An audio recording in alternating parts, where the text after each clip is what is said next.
Hello and welcome to Countryside again. We've got some varying selection today. Animals, mostly, but the old mill I visited at Kensroe. That's fascinating. That's fascinating, that, Simon. Do you know these mills are dotted all over the Manx countryside, or the remains of them? It's a very, very interesting history. I believe the one that you saw at Kensroe goes back a long way, Simon. Yeah, 1506. I think there's written records of it, so it's probably sort of going before then. But it really is still working, albeit. Obviously not the original water wheel now, but the electric motor that's driving it is nearly as old as the mill, the look of it. But it is great, and Roger Harper showed me round and told me all about the history of it. And the workings of it, Simon, you know, they're quite intricate workings, really, when you think about what they had to build them and how they ran them. You know, they really were masters of their craft. They were, and they could do oats, barley and wheat, I think. Oh, in there, yeah, they could. Yeah. And I talked to the young farmers, really. Angela Tier, who we often talk to on this programme, organising this trip of young farmers coming over from the northwest area to take part in stock judging here on the island.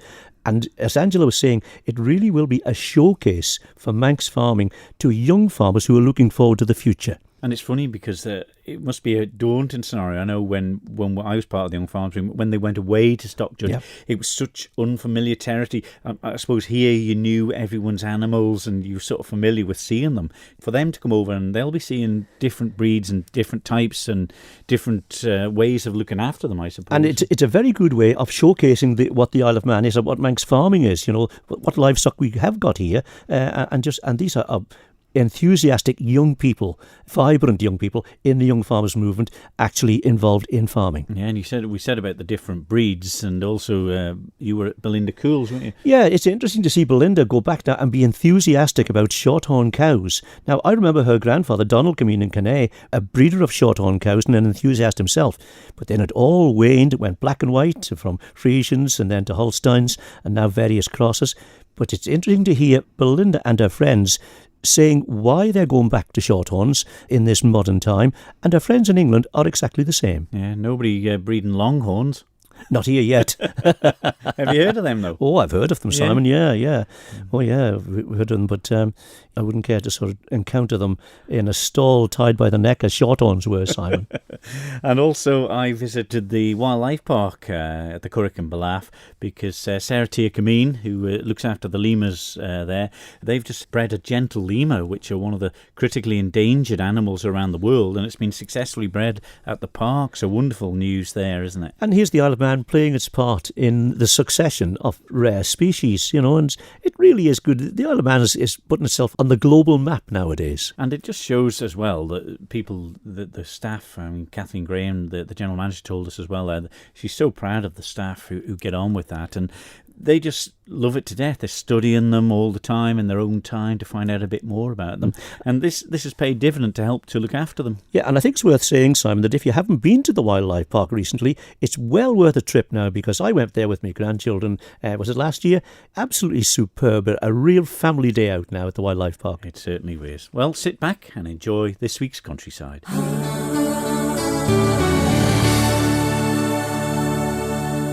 Exciting times at the Curragh Wildlife Park in Ballaugh, because they've managed to breed a very, very rare endangered species of gentle lemur at the wildlife park. I spoke to the general manager, Kathleen Graham, but first of all, the keeper in charge of the lemurs, Sarah Tia Cameen, and put it to her that it must have been an exciting time for them. Oh yeah, it's fantastic news. Really great. How rare is it to have something like this breed in the zoos or wildlife parks? Well, for us here at the Wildlife Park, this is our first ever lemur baby. Not just the first gentle lemur, but the first lemur that we've had born in the park since we got them. And how long have you had them here in the park? The gentle lemur's about 6 years, but the rest of the lemurs since 2002, so... although not breeding groups. So there's been a male and a female here together, and it's took that long? It has, yeah. Is there a reason for it, or are they just hard to sort of conceive in general? I went away to Jersey on a course, which was more to do with caltrichids, the smaller primates, and managed to get a word on the lady that looks after the studbeak for the gentle lemurs. Asked her advice on the diet and enclosure design, and come back with a few new ideas, implemented them, and... bingo. Whether that is the reason, I don't know, but it's a huge coincidence if not. So maybe some experience passed on to sort of say, well, we've studied this and in their habitats in the wild, this is what they sort of like or prefer, and that makes them feel comfortable. Definitely. I think Jersey, or Durrell, how it's known, is a world leader in the zoo world for breeding animals that are endangered and doing their research out on site and things. It's got a name yet? I know the parents have got... What's the names of the parents? The actual official studbook names are Alomi and Bolomina, but we call them Jeff and Alomi, or some of them call them Jeff and Jeffette. And what about the baby? Is it a girl or a boy? Unsure of the sex yet, so we'll hold off on that until they're a bit more settled. It's only a month old now, but yeah, time enough for that. How rare are the gentle lemurs, though? I've heard that they are fairly rare. Yeah, in the wild they are critically endangered. Critically? Yeah, critically. There's really not many left. Habitat destruction and things. They're from Lake Alawatrin in Madagascar. The lakes are getting drained and habitat loss is a huge issue for them. Breeding programs like this are fantastic. And so it really is an important step. It is, yeah. Real achievement. Very proud. Are they well suited to the conditions that you said you've made some changes? But I mean, how does it, this compare with what they're like in the wild? Pretty close? As close as you can get? Not as close as I'd like. I have got a few more ideas, and hopefully later on in the summer we're going to really extend their enclosure and make it a lot more natural for them. What do they eat? I see some reeds and things in here. Yeah, in the wild it would be papyrus grass and reeds and other grasses and things and bamboos. So here we try and mimic that. They get the sedge grass, the bamboo, mostly vegetables and leafy veg. Are they easy to look after? They seem pretty like characters anyway. Absolute superstars, yeah. They're getting fed 4 times a day at the minute, just while she's lactating and feeding the youngster. Not the only newborns you've had here at the park as well. No, we had 2 porcupines born on the 18th of April, or porcupets as they're known. Porcupets? Porcupets. Wow, and is that a more common thing though? Yeah, probably a bit more common, although still nice surprise. Yeah, because the last time I seen the porcupines, I was surprised how big these ones are. Yeah. You think of hedgehogs and you think of porcupines in the same family, but there's a little bit of a difference. Oh yeah, huge difference. And the porcupets are probably about the same size as a hedgehog at the minute. And Mum she is huge. She's probably a third of the size again of the male. Well, Kathleen, you must be absolutely delighted with you and your team for such an event to happen in your 50th anniversary. Yeah, it's been a fantastic thing. I mean, Sarah was so excited, as we all were, when she came and told us that we had a baby gentle lemur. I think because we've had that species for such a long time and nothing's ever happened, it makes it even more sort of significant. Of course, we've got the baby porcupines, we've had the coatis just arrive, and their exhibit's looking fantastic. I've got to say, Johnny did a superb job on all their little huts and things like that. So we're getting a real kind of buzz about the park this year. Did anyone know she was pregnant, or did it just appear one morning? The gentle lemurs are quite fluffy, and it isn't necessarily easy to tell. Sarah may have had her suspicions, I don't know, but yeah, it certainly was a surprise to me. I wasn't aware that there was the possibility of her being pregnant, so it was one of those really nice surprises. And what about looking ahead? I mean, have other parks and zoos been ringing you up and sort of saying, oh, how have you managed to breed these gentle lemurs, or have they managed to do them themselves roundabout? There is some parks that have bred them. I think there was about 11 born in the European stud book last year, so some parks do breed. Certainly Gail at Durrell was very helpful with Sarah as well, talking her through things. So they would be the first port of call, really. But I think as well, it could be as well the fact that we are quite a quiet park here as well. The gentle lemurs don't like a lot of disturbance, so that always helps as well. And what about the rest of the year? It's only May yet, you've got a big summer ahead. Lots planned? Yep, lots planned. We've got our 50th birthday party on the 3rd of July, which is the Friday night, and that's actually going to be an evening event. So there'll be tickets on sale for that soon. That whole weekend, the Saturday and the Sunday, we're going to have a lot of extra activities for the kids, bouncy castles and all sorts of things. We've got a sculpture of an elk that's arriving at the park just in time for our 50th. That's the Friends of the Wildlife Park that have organised that. We'll be doing our themed Thursdays throughout the summer holidays again. And yeah, so there's lots going on. There's some more babies as well to come, but we'll make some announcements about that soon. Kathleen Graham, the General Manager of the Wildlife Park, and before that, Sarah Tier-Cameen, in charge of the lemurs and the porcupines there, and a double whammy for them, and her expecting herself, John. It's they think they might have had some influence on it. It's a wonderful cycle of life, Simon, isn't it? And they really are getting to grips with things at the Wildlife Park now. If you visit there now, it's entirely different from what it was years ago. But there's so excitement, the people from other zoos and wildlife parks ringing them up and congratulating them, which is nice to see. And how critically endangered them gentle lemurs are is just amazing. Yeah. And to think that we've contributed to their survival, Simon, here on the Isle of Man. It's good, isn't it? Yes. Well, if you were at the agricultural show this year, and perhaps the few previous years, you will notice that there is a breed of cow being introduced into the show now that once was very prominent on the Isle of Man, but it was left behind in the wake of modern development. Belinda Cool is an enthusiast of the Shorthorn breed, a breed actually bred by her grandfather, Donald Camina Canay, many years ago. Belinda invited a group of friends onto the Isle of Man. They are also enthusiasts for the Shorthorn breed. I caught up with them at Bollamorda.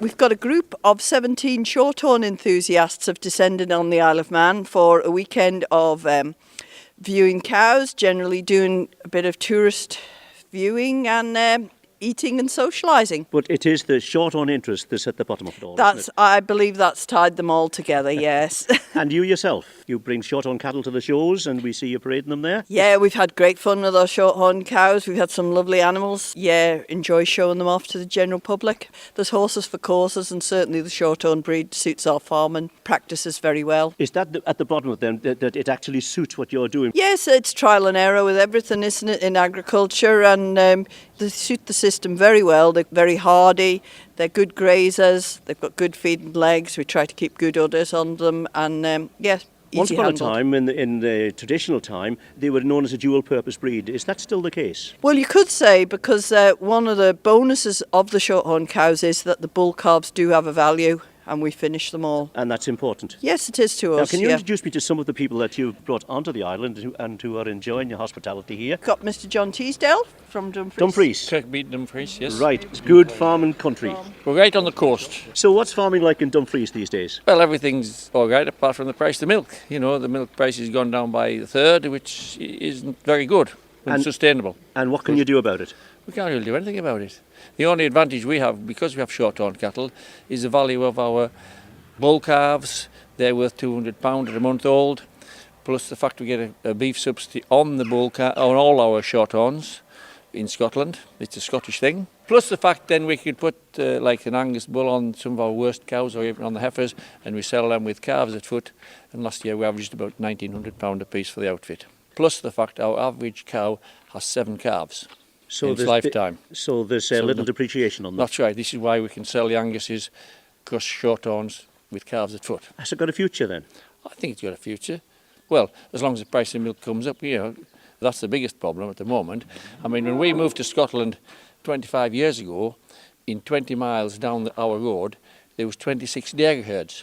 There is now 5. Of those, when you think that the Holsteins are supposed to be the majority, there is 1 Shorthorn herd, 2 Ayrshire herds and 2 commercial Holsteins. This is the tour organiser, Mr. David Wainwright, and he's from Shropshire. Oh, the other end of the country? Yes. I'm a Cheshire man and moved to Shropshire 8 years ago. Your farming style then? We milk just over 200, about 30 Shorthorns and 200 Holsteins. Where we come from in Cheshire, the Shorthorns, the Holsteins were level.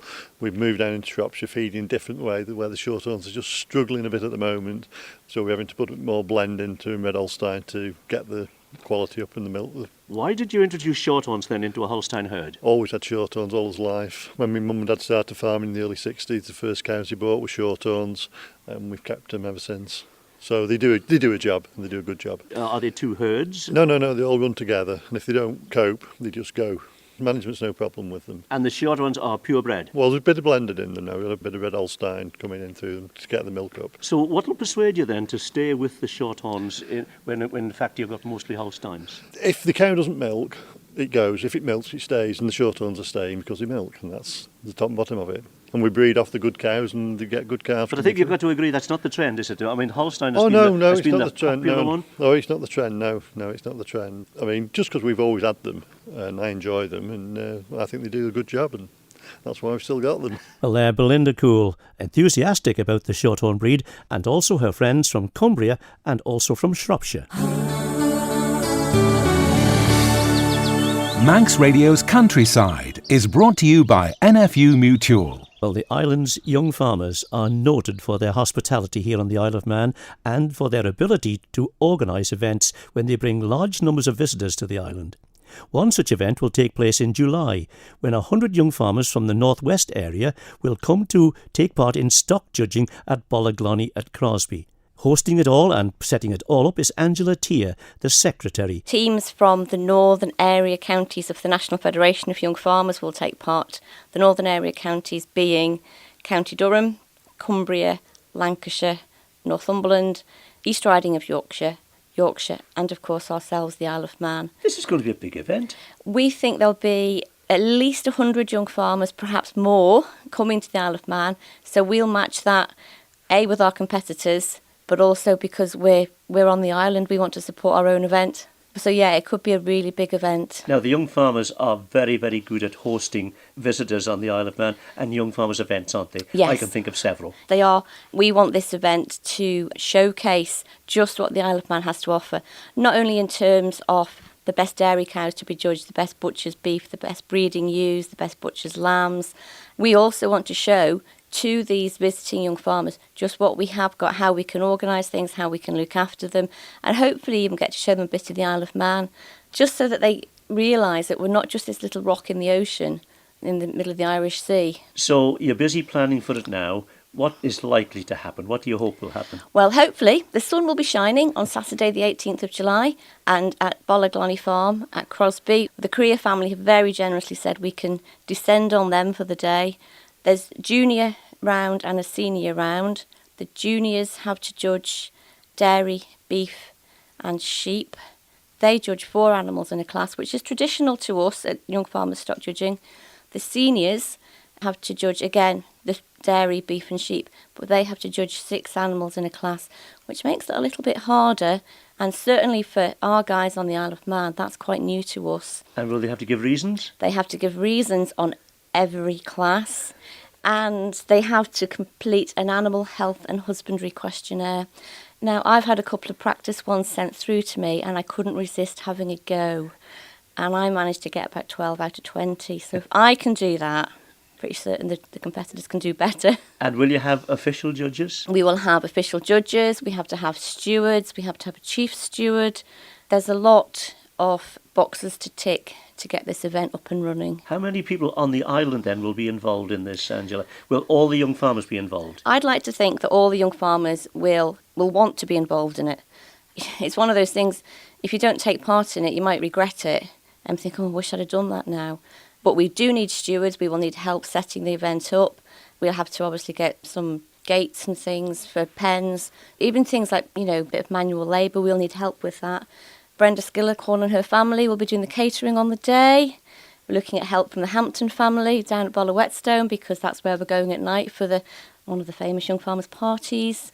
So there's so much to do. We're also looking, hopefully, to get some sponsorship from local companies so that we can offer prize money to various competitors as well. Will there be a chance for Manx farmers to meet these visitors? The farming community are very welcome to come along and have a look at what we're doing. Support us, just to see who's there, see what animals we've managed to get there as well. And just to talk to these visiting young farmers. The ones that are coming over will be the young farmers who really are the farmers of the future. They're the keen, competitive stock judges. They will be from farms that breed these animals, top-notch farms, really. Where will you get the stock, then, that these people are going to look at? We have approached some local farmers. I'm in the process of approaching more so that we can get the best that we possibly can on the island. You've got an enormous task, Angela. What sort of a team is helping you? Yes, it's an enormous task, probably bigger than any one of us thought it ever would be. On the Council of Federation, we've got a good team, and we're all pulled together. We have regular meetings and updates. And yeah, it's all coming together slowly but surely. As I keep saying, tread a lure. When will they arrive? They'll have to be here on the Friday because the competition will start on the Saturday. They're coming over on the Friday, staying locally, and then going back on the Sunday. They'll not be just coming for the stock judging. Young farmers usually go on these expeditions to enjoy themselves. Yeah, well, we've got a party planned at Bolla Whetstone down at Philip and Stella's at Ballabeg for the Saturday night. I'm sure that will be enjoyed in true Young Farmers style. And then, depending on what time their boat travel is on the Sunday, I'm sure there'll be an excuse for further sightseeing of various Isle of Man places. I was going to ask you, yes, have any of these young farmers been to the island before? Did you know? Some of them will have been. I'm not sure how many, but we will do our best to give them a whistle-stop tour of the island. I'm just hoping that when they come over, they see the Isle of Man on a glorious summer's weekend. So, tell us the date again, when it's going to take place. Saturday the 18th of July at Bollaglonny Farm at Crosby. And let's just say our prayers for a sunny day. Angela Tier, very, very busy as ever in the Young Farmers, a very, very good organiser, something I'm sure will go very, very well and stand the island in good stead again, Simon. Yeah, and the great thing about it is when people have come to the Isle of Man as part of the Young Farmers group for other activities that they've had, they really have got nothing but praise for the Isle of Man Young Farmers, which is wonderful, isn't it? It really is, Simon, and the Manx are very, very good at hosting this. I remember the ambassadors too that Martin Quayle brought over some years ago now. Very, very successful. Yeah, and they like to look at what we've got. We heard before you talking to Belinda about the shorthorns and things, and everyone's just trying that little bit different thing now, aren't they? To try and get maybe an edge. That's right, and I think people are realising now that we've got to do what suits us as individuals, as individual farms and individual farmers. Yes. Well, we keep up the good work. We will indeed, Simon. Well, as part of National Mills Weekend, the Kentraw Mill down the south of the island was open to the general public last weekend by kind permission of Mr. and Mrs. Sheen. Well, to show me round and pass on his great knowledge of the Kentraw Mill was Roger Harper. It does still work, and we turn the engine over. It's not a water wheel anymore now, it's electric powered, but we do that about every half hour during the course of the open days. There are other mills about. It is the only one in the island that is quite so well preserved, and purely by accident that it was preserved, but it's our privilege to have it. What was the main purpose of the mill? Could it do any type of cereal crops that were grown? The mill's set up to do oats, barley and wheat, and has separate grinding stones for each of the three types of crop, and it served the farms running from here up towards the Slough. And do people come from miles, I suppose, on horses and carts in them days to bring in their raw cereal? They would come, and of course it was part of the old feudal system, so that they didn't have a choice about which mill they got to go to. In the early days, if they were on the farms in that area, they had to come to the mill, because that's how the Lord of Man got his taxes too. Ah, so the method behind the madness. But isn't it extraordinary, the engineering and the accuracy of how it was? When was this one built? What we're seeing here is the late 19th century. It is beautifully balanced because I can quite easily turn it by hand just by pulling one of the belts. And it turns the whole mill, including the grindstones. The massive shaft we're looking at that goes from the top to the bottom, because how many floors is it? 3 floors, always the same. There's the top floor is the bin floor, the middle floor is the stone floor. It's got a wooden floor, but it's where the grinding stones are. And right down at the bottom, which is below ground level, is the ground floor, because that's where the ground flour is. So it all ended up at the bottom? So everything ended up on the bottom. And had to be took back out? Then it got to be hoisted back up again. And there's a hoist runs through all 3 floors of the mill, again powered from the water wheel, which enables you to pull what were then very heavy sacks, 1.5 hundredweights, about 75 kilos was the standard miller's sack. Yeah, strong men, weren't they? Strong men. But we're looking at this shaft that's going up now where the water wheel comes in here, and they must have learned by their mistakes, because it's got a sort of safety device in case the wheel itself broke, the cogs. Yes, it has. That in one of the critical places in the mill, the small cogs are made of wood so that they would strip off and not damage the very expensive cast iron wheels, which had that cast iron wheel broken, you'd have virtually had to pull the whole mill to pieces to replace it. And could somebody make it on the Isle of Man? No, they all came from Liverpool. I was listening to you explain to some of the people downstairs where the fire room was, and they were absolutely astounded by when you said that flour could cause explosions. Oh yes, it's the right mixture of flour and air in fine powder is just as good as petrol. And will go just as fast as explosively. It was a dangerous occupation by the sound of it, because there'd be no electric in them days. No. A bit of candle or something? Candle lit in a dust-filled atmosphere. It's an accident waiting to happen. The times at the mill, they were such an important part of the agricultural world back then, weren't they? Oh, absolutely essential. They still, were, as in Laxey, but still is in Laxey. It was the kingpin. That was where all the produce went.